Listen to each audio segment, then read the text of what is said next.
Okay, qualifying 4 for the Lucas Oils Group A, Tim Betts and Joe Kapua.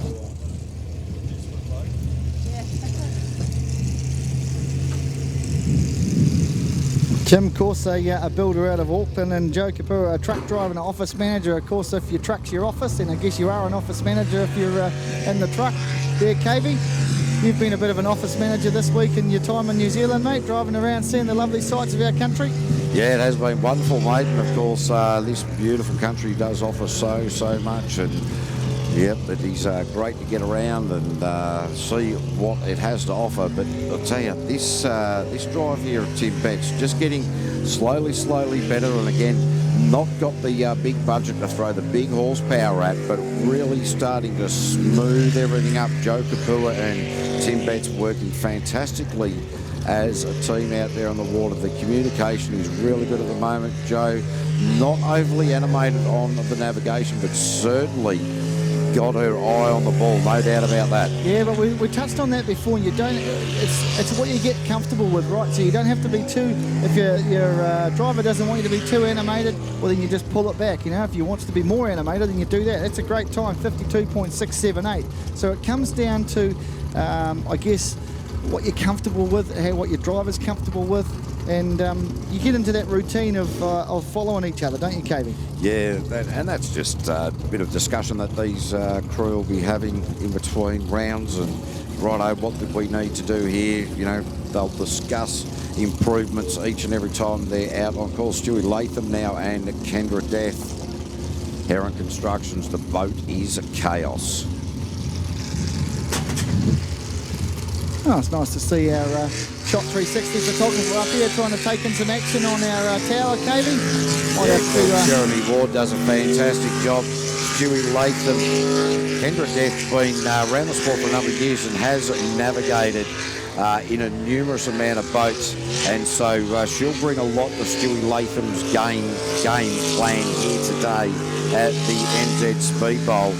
And when you have an experienced navigator such as Kendra Death, knows her way around a boat, knows her way around the course, can certainly provide that additional confidence that Stewie Latham will be looking for. There's a little bit of a hesitation. He wanted to come in right there.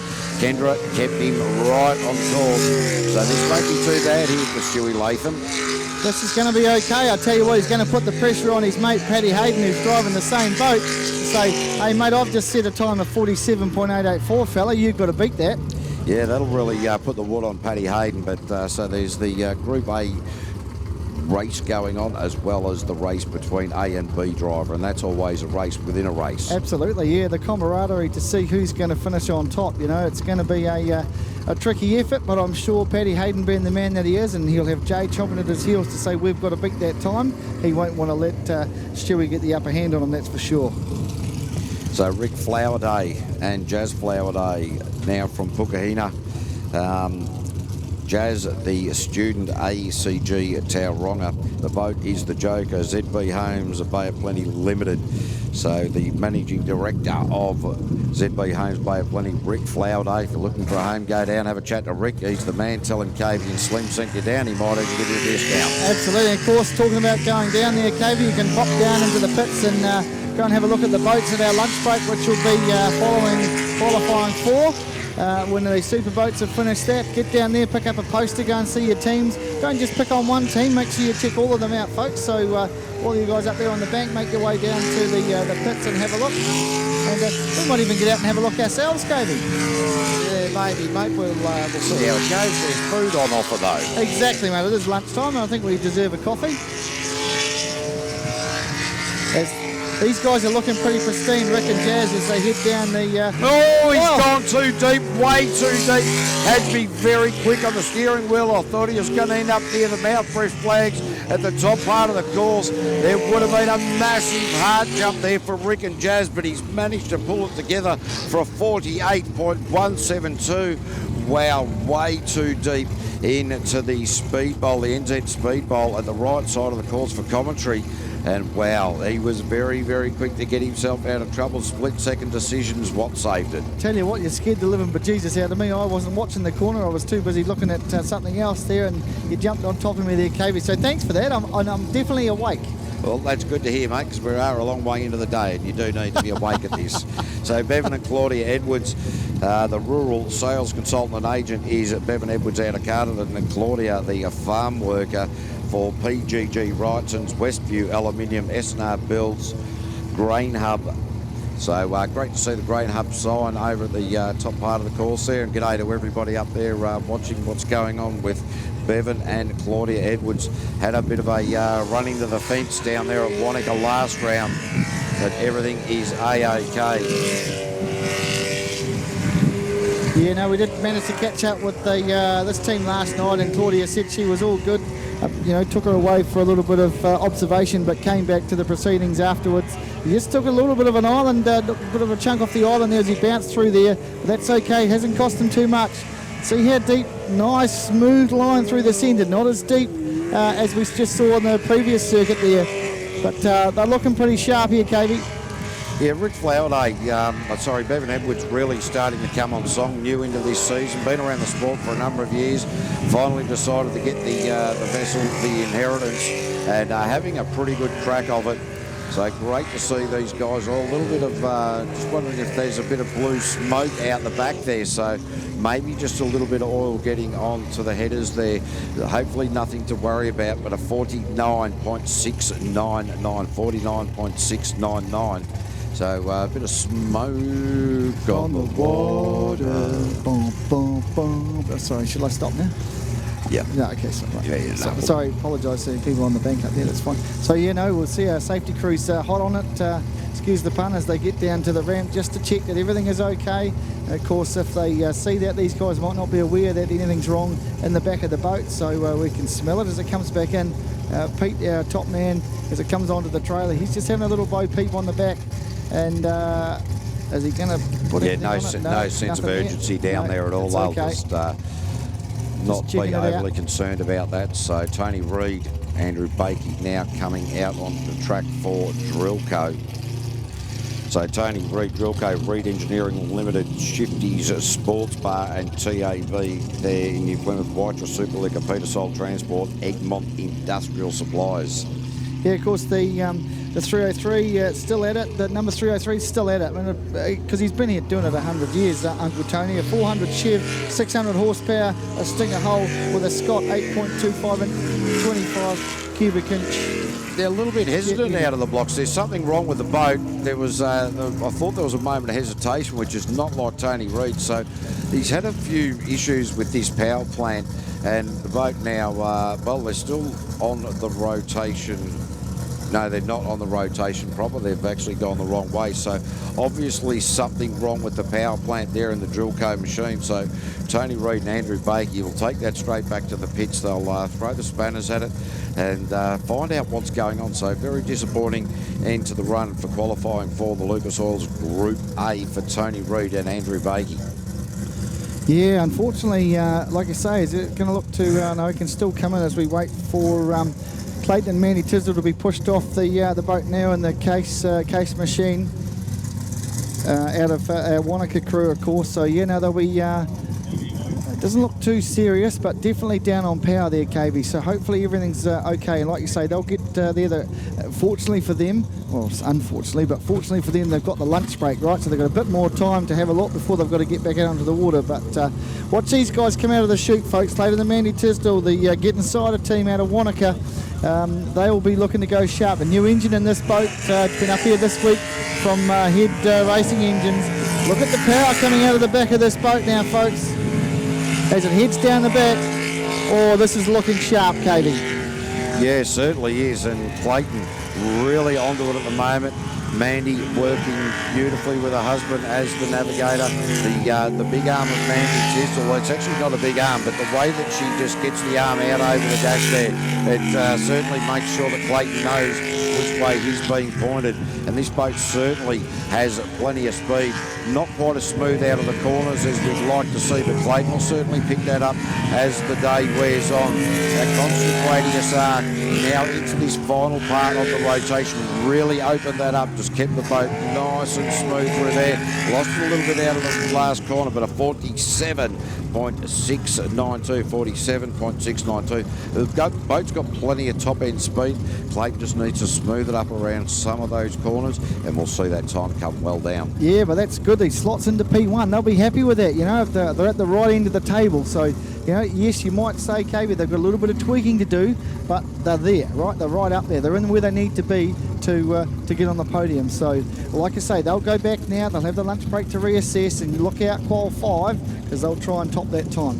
Yeah, no doubt about that. As we see now, Sean and Faye Rice out of the Elite Kitchens machine. Dream it, live it. If you're looking for kitchens out of New Plymouth, go over there and have a chat to Sean and Faye. The Sprint Tech G-Force hull, the Cosa Nostra machine. Monster energy. What can this pairing do? Oh, smooth, KB. It's definitely one word for this team as they head down nice narrow lines as they head round that bend. Back up towards commentary they come now. This lovely machine of the Elite Kitchens team, Sean and Faye Rice. Get a little bit of water back into the face as they head down that middle chute. It's a bit of a hard one to find. They've got the cane out there just trying to find the entrance to that channel. But really a nice, smooth looking run for the Elite Kitchens machine. Into this final part of the lap now at the hard right-hander, beautifully handled, and a 45.203 for Sean and Faye Rice, 45.203. Oh, put your hands together for these guys, folks. That's a great drive in qual 4 here, 45.203. That's very, very impressive indeed, and they will be absolutely stoked at that. You'll see the smiles on their face at lunchtime when you get down to pick up a poster or two. But have a chat to them, guys. Actually, when you do come down to during the lunch break, have a chat to some of these guys and actually get in their minds of what it's like to be behind the wheel of these boats. It really is an adrenaline-seeking machine, that's for sure. So Ross Travers and Amanda Kiddo, radioactive, 3NZ. The Stinger hull. So Ross does all of the work on every aspect of this boat himself, a relatively low budget team in the scheme of things, but certainly acquit themselves beautifully. And the smooth driving style that we're used to see from Ross Travers is testament to his ability and the preparation and all the hands-on work that he does. So the split there at a 26.024, not too bad. This track not really suited the big wide open expanses here of the speed bowl brought to you by NZ. Just not quite suited to this particular hull, but he'll always be knocking on the door. Don't worry about that. Ross Travers across the line with a 45.929. Oh, that's great, mate. Slots him into P2, right in behind Sean and Faye Rice. He's knocking on the door, KV, I tell you, knocking on the door.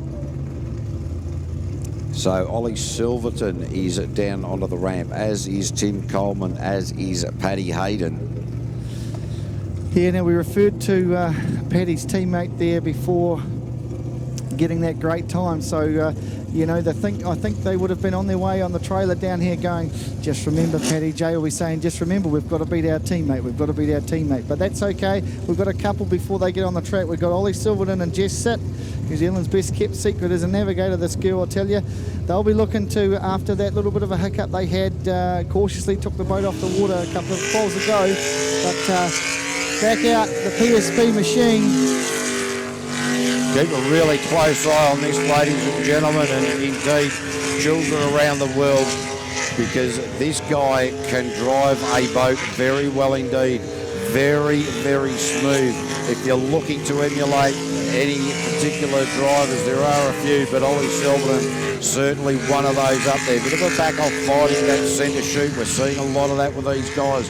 The spray coming all the way into the commentary booth. So as these drivers and navigators coming into certain parts of the track, they'll cop a face full of that, provide a kaleidoscope effect over the visor. Ollie just a bit knifey into there. Now across the line, Ollie Silverton with a 44.319. Wow. I'll tell you what, when it's 44 and then a 45 and then a 45.9. So these guys in Group A, man, they're starting to get quicker. They're really putting the hammer down and leaving nothing out there, KV. This is absolutely superb to see. Yeah, no doubt about that. These top running guys really pushing one another. Tim Coleman, Dylan Matthews now in the Violent Tendencies, Coleman Marine, the Downs Group, and the NZ Riverjet. The squeeze, the NZ Riverjet. Have you been on that, mate? No, mate, I haven't. Oh, it's fantastic. You get in there, thermal hot springs, you do a bit of stuff on the commercial jet boats, and then you get in through the squeeze, nice warm up there, beautiful, serene, and you get back in the jet boat and whoop, back down the river. It's great. You sound like you just did this week. No, but I was still excited from the last time I did it, which was a couple of years ago. Loved it. Now, we picked up on it before. What's the colour of this boat change, folks, as it comes past you? Wee bit hesitant on that bend coming out of there, KV. Just backed off the throttle a wee bit. Yeah, got it a little bit sideways in there. Not exactly the smoothest there. Just watching something flappy. No, it's just the way the seatbelt from navigator Dylan Matthews was coming across, just the way the seatbelt, it looked as though there was something flapping within in the boat there, but certainly he just got a little bit knifey in there, just turned in a little bit quick, had the reaction to just ease the boat out a little bit, got away with it. So Tim Coleman starting to pick up the pace here, and a 48.598, 49.598 for Tim Coleman. Tell you what, KV, I'm just as glad he did, because I was actually watching that corner that time, and that nose was coming straight for our booth, mate, so we would have been in the action. Yeah, so Tim Coleman really starting to pick up the pace there for those guys in the Violent Tendencies. Paddy and Jay Hayden now in the Heron Construction Ryko machine. It is called Chaos. These guys from Te Mutu. Jay Hayden is a nurse, and Paddy Hayden is the piling pond liner, and he calls himself an international driver as well. He does, yes. No, of course, Paddy, way back in the days, actually, he was the one that informed me that this used to be, of course, a speedway track, and a great track it used to be for side chairs, he tells me. So, you'd remember it back then, KV. I don't remember it. It's my first time here to Meremere, so absolutely having a wonderful time. But have a look at this, folks. It's straight out of the blocks. And the animation from his lovely wife Jay in the lovely red gloves as she goes through the throws as they get round now. Nice tight line as he gets round that bend. I hope Cole Patrick's sitting on the chute watching these guys drive this line, because that's where he needs to be. But he does this with ease as he comes back towards the commentary box. Oh, this ran it a little bit wide out of there, Slim. He did. Had to then readjust on the way through. Had to get off the accelerator to find that central chute down the middle of the track. So when you, Paddy Hayden, just a little bit of a bobble with a crosswash to the heading into the speed bowl. All the wind really starting to pick up now. Oh, the big back off. He's done that every time into that final right-hander, but it is a 47.203, 47.203 for Paddy and Jay Hayden. I tell you what, mate, he's beaten his teammate. He's got in there and beaten his teammate, so bragging rights for Qual 4 goes to Paddy and Jay. He will like that. Apologise if you can pick up the wind effect there. And as